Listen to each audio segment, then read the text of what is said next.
செயல் இல்லையோ அந்த இடத்துல ரத்த ஓட்டம், வெப்ப ஓட்டம், காற்றோட்டம், உயிரோட்டம் எல்லாமே தடைப்படும். இந்த உயிரோட்டம் தடைப்படுற போது என்ன அது எல்லாமே தடைப்படுது. உயிரோட்டம் என்றால் இந்த உடல்ல பருவுடல்ல நுண்ணிய ஒரு எனர்ஜி பார்ட்டிகள் என்ன சொல்லுவோமே, சக்தி, உயிர் சக்தி, அது ஓடிக்கொண்டே இருக்கிறது எப்பொழுதும். அது ஓடிக்கொண்டே இருக்கிற போது தான் எந்தெந்த இடத்துல தேவையோ அது அந்தந்த இடத்துல அந்தந்த அணுக்கள்ல சேர்ந்து ஒரு நல்லா இருக்கும் உடல். அதே போல எந்தெந்த இடத்துல அதிகமா இருக்குதோ அதெல்லாம் கழிச்சு விட்டுறதும் அதோட சேர்த்துக்கும். இப்படி உடலுக்குள்ளாக நமக்கு உயிர் சக்தி ஓட்டம் இருக்கிறத அததான் உயிர் சக்தின்னு சொல்றோம். அதை சூக்கும சரீரம்னு சொல்லுவாங்க, அதை ஆஸ்ட்ரல் பாடின்னு சொல்லுவாங்க.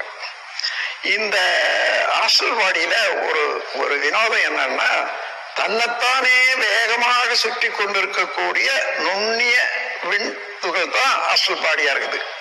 அப்ப தன்னைத்தானே சுத்துற போது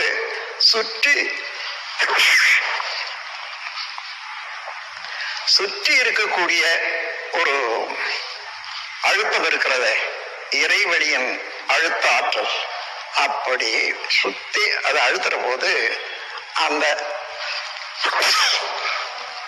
இறையாற்றலுக்கும் சுழற்சிக்கும் உள்ள ஃப்ரிக்ஷன், உரசல், இந்த உரசல்ல அலை எழுந்திருக்கும்.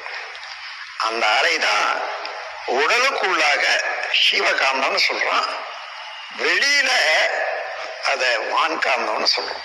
அப்போ சிவகாந்தமோ வான்காந்தமோ உயிர் சக்தி சூழல்ல இருந்து தான் வருகிறது. அப்படி வரக்கூடியத உடல்ல சேமித்துக் கொள்ளுது. அது மையப்புள்ளி அதிகமாக அழுத்தம் ஏற்படுவதனால அந்த மையப்புள்ளி தான் நமக்கு கருமையம் என்று சொல்றோம்.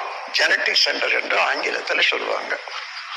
அந்த கருமையத்துல தான் நம்ம உயிர் சக்தி, அதாவது சிவகாந்த சக்தி எல்லாம் அழுத்தி கொண்டு இருக்கிறது, இறுகி எப்பொழுதும் இருப்பாக இருக்குது.